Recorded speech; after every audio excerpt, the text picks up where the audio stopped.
Welcome to your core strength training series for runners.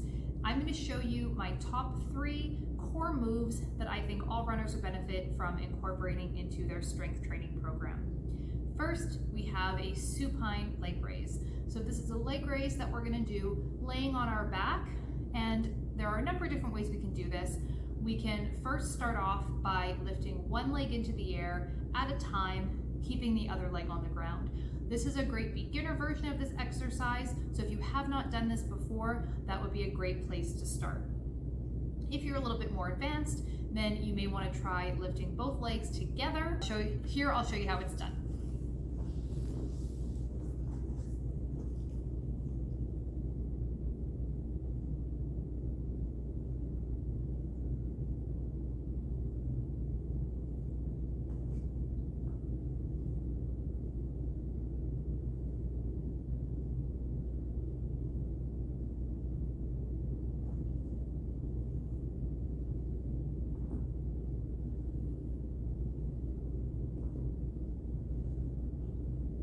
The next exercise in our core series is going to be a plank.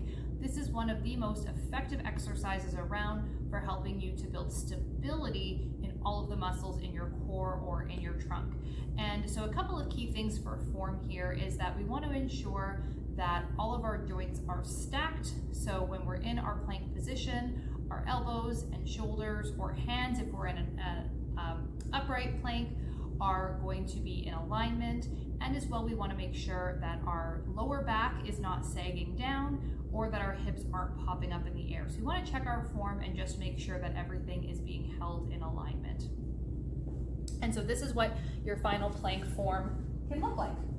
So for a high plank, you'll be right here.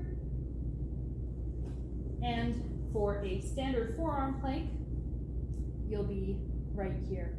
Now, most of the time we're going to be working on holding a plank as long as we can, or we might want to do some different things like transitioning from a high plank to a low plank and back down, or we might do something like plank knee taps, where we're alternating touching our knees to the mat. There are lots of different ways that we can make planks more interesting, but if you're new to strength training, then just working on increasing the length of time that you can hold your plank for is a great first step. Our final exercise in our core series is going to be an oblique twist. Now, I love this exercise because it gets us working our oblique muscles, which are the muscles that help us rotate from side to side.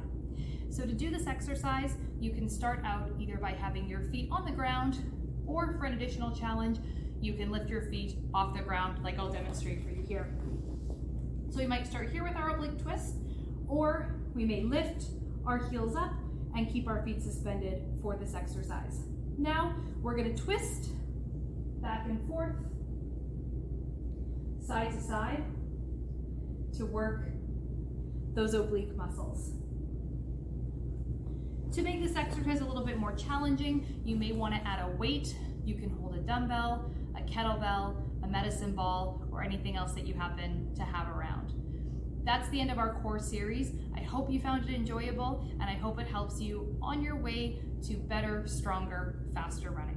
Again, if you haven't downloaded your PDF copy yet of the Strength Training Guide for Runners, you can find the link to grab your copy for free. Our final exercise in our core series is